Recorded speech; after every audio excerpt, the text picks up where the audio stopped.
অষ্টম শ্রেণীর প্রিয় শিক্ষার্থীরা, আজকে আমরা দেখব যে তোমাদের অর্ধবার্ষিক পরীক্ষার যে নমুনা প্রশ্নটি আছে সেটি আমরা দেখব যে তোমাদের প্রশ্নটি কিভাবে আসবে।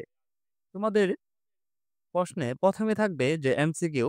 এমসিকিউ এটি তোমাদের যে প্রশ্নের মধ্যে তোমাদের একটি প্রশ্নই যদি দেওয়া হয় এমসিকিউ এবং সৃজনশীল, তাহলে তোমরা তোমাদের খাতার মধ্যে এমসিকিউ গুলো আগে লিখে ফেলবে। কিভাবে লিখবে? যে এক লিখে যেটি তোমাদের উত্তর সঠিক মনে হবে সেটি তোমরা খাতার মধ্যে লিখে ফেলবে। এভাবে তোমাদের ১ম পৃষ্ঠায় লিখবে। তারপর হচ্ছে যে তোমাদের সংক্ষিপ্ত প্রশ্ন থাকবে এখানে ১৫ টি। এই ১৫ টি থেকে তোমাদের যেকোনো ১০ টি উত্তর দিতে হবে। একেকটির মান হচ্ছে ২ করে। এই ১০ টির উত্তর দিতে হবে। তাহলে পাবে তোমরা ২০। তারপর হচ্ছে তোমাদের সৃজনশীল প্রশ্ন। এখানে তোমাদের ৮ টি সৃজনশীল দেওয়া থাকবে।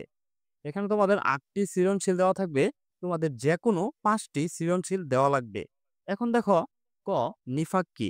এটি তোমাদের এই ক এর মান হচ্ছে ১, আবার খ এর মান হচ্ছে ২, গ এর মান হচ্ছে ৩ এবং বড় গ এর মান হচ্ছে ৪। এভাবে তোমরা একটি সৃজনশীল ভালো করে পড়বে। এটি পড়ে তোমরা এই সৃজনশীলগুলো তোমরা উত্তর দিবে। এভাবে তোমরা ৫ টি সৃজনশীল দিবে। ১, ২, ৩, ৪, ৫। এভাবে তোমরা যেগুলো তোমাদের কমন পড়ে সেগুলো তোমরা এভাবে ৫ টি সৃজনশীল দিবে। পরবর্তী ভিডিও তোমরা কোন বিষয়ের সাজেশন এবং নমুনা প্রশ্নটি চাও অবশ্যই কমেন্টে জানাবে। আর যারা আমাদের চ্যানেলটি সাবস্ক্রাইব করো নাই তারা সাবস্ক্রাইব করে পাশেই থাকবে। আর যারা সাবস্ক্রাইব করেছ তাদেরকে অসংখ্য ধন্যবাদ।